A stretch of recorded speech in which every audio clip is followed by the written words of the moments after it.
नमस्कार मित्रांनो, आपण आलेलो आहे हम्पीमध्ये। अद्यापर्यंत आपण विरूपाक्ष मंदिर आणि हेमकुटा पर्वत पाहिलेला आहे। आता आपण पाहणार आहोत कृष्ण मंदिर। हेमकुटावरून कमलापूर मार्गे निघाले असता आपणास हम्पीचे प्रवेशद्वार लागते। ते सध्याला जीर्ण अवस्थेत आहे। प्रवेशद्वारापासून पुढे गेल्यानंतर उजव्या बाजूला आपल्याला एक विशाल मंदिर दिसते, ते म्हणजे कृष्ण मंदिर।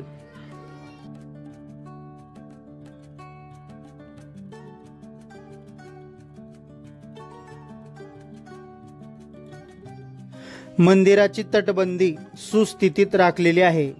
मंदिर हे पूर्वाभिमुख आहे।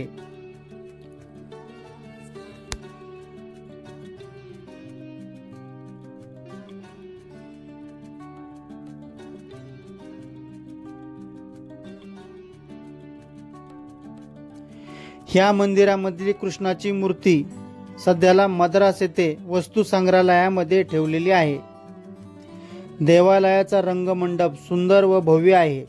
स्तंभावर कृष्ण चारित्र्यातील शिल्पे तसेच कोरलेले आपल्याला दिसतात। देवालयाच्या प्रांगणात छोटी मोठी इतर मंदिरे सुद्धा आहेत।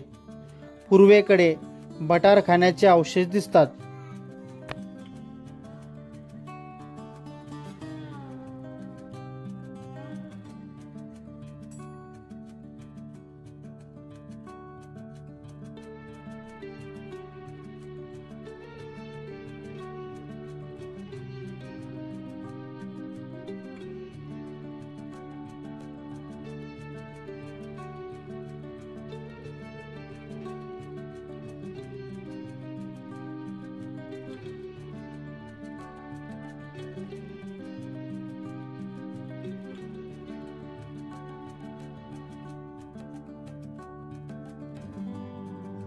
आपण आता आहोत मंदिराच्या बॅक साईडला सुद्धा आपल्याला भरपूर असे मंदिरे पाहावयास मिळतात। हा बाजूला आपल्याला मंडपासारखा एक भाग दिसत आहे, जेथे पूर्वी काळी राहण्याची सोय असावी। चला तर मग पुढील बाजूला जाऊन आता आपण मंदिर पाहूयात।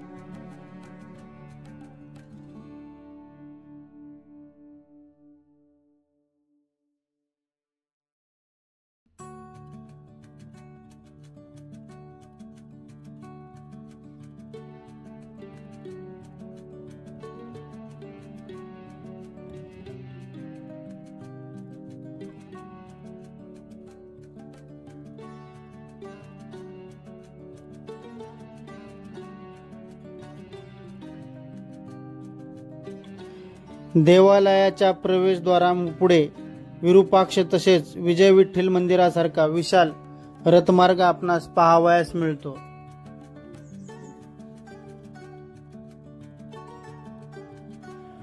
अशा प्रकारे आपले कृष्ण मंदिर पाहून झालेले आहे। आता आपण जाणार आहोत लक्ष्मी नरसिंह मंदिर पाहण्यासाठी। लक्ष्मी नरसिंह उर्फ उग्र नरसिंह हे हम्पीतील सर्वात उंच मूर्ती आहे। 1528 साली राजा कृष्णदेवरायाच्या काळात एका ब्राह्मणाकडून ती बनवली गेलेली आहे। नरसिंह एका मांडीवर लक्ष्मी बसलेली आहे, परंतु मूर्तीची तोडफोड झाल्यामुळे फक्त लक्ष्मीचा एकच हात मूर्तीभोवती दिसतो। नरसिंहाला भव्य आकाराची प्रभावळ आहे व विष्णूचा हा चौथा अवतार सप्तमुखी शेषावर विराजमान आहे। पूर्वी या नरसिंह मूर्तीभोवती मंदिरे असावी। सध्या सभोवताली मैदान असून बाजूबाजूला शेती आणि बाग बगीचा दिसतो। आता आपण पाहणार आहोत त्याच्या बाजूला असलेले मंदिर म्हणजे बडवी शिवलिंग उर्फ गर्भिन शिवलिंग। या शिवलिंगाचे बडवी शिवलिंग असे नाव का पडले माहीत नाही, परंतु अखंड काळ्या पाषाणात कोरलेले हे एक भव्य शिवलिंग आहे। याची उंची सुमारे 12 फूट आहे। गर्भगृह साधे असून वरती छत नाही व हे शिवलिंग सतत पाण्यामध्ये असते। चला तर मग आता आपण इथले गरिबेन शिवलिंग पाहून पुढील आपण हंपीमधील इतर स्थळे पाहण्यासाठी जाऊयात।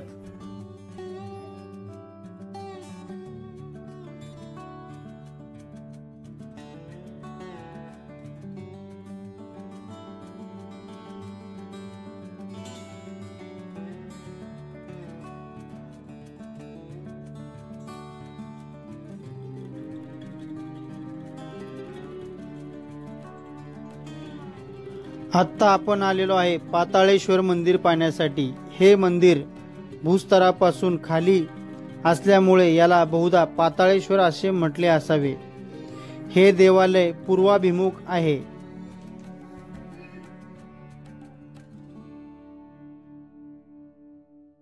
ह्या मंदिराला जाण्यासाठी आपल्याला काही पायऱ्या खाली उतरून जावा लागते।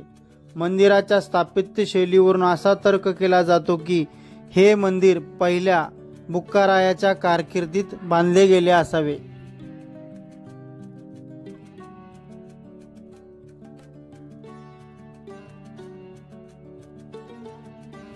देवालय प्रांगण गर्भगृह व विविध स्तंभांनी नटलेले आहे।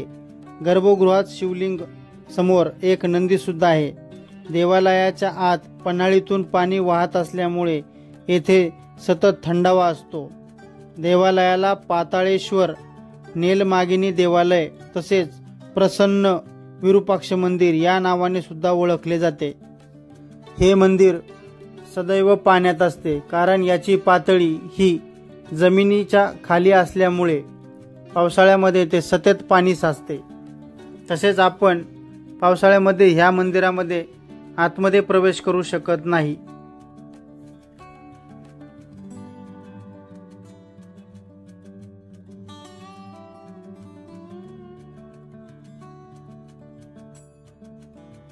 अशा प्रकारे आज आपण पाताळेश्वर हे मंदिर पाहिलेले आहे।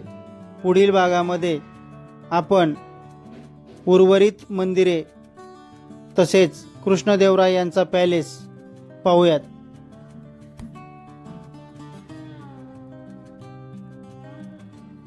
व्हिडिओ आवडला असेल तर आपल्या चॅनलला लाईक करा, शेअर करा आणि सबस्क्राईब करा।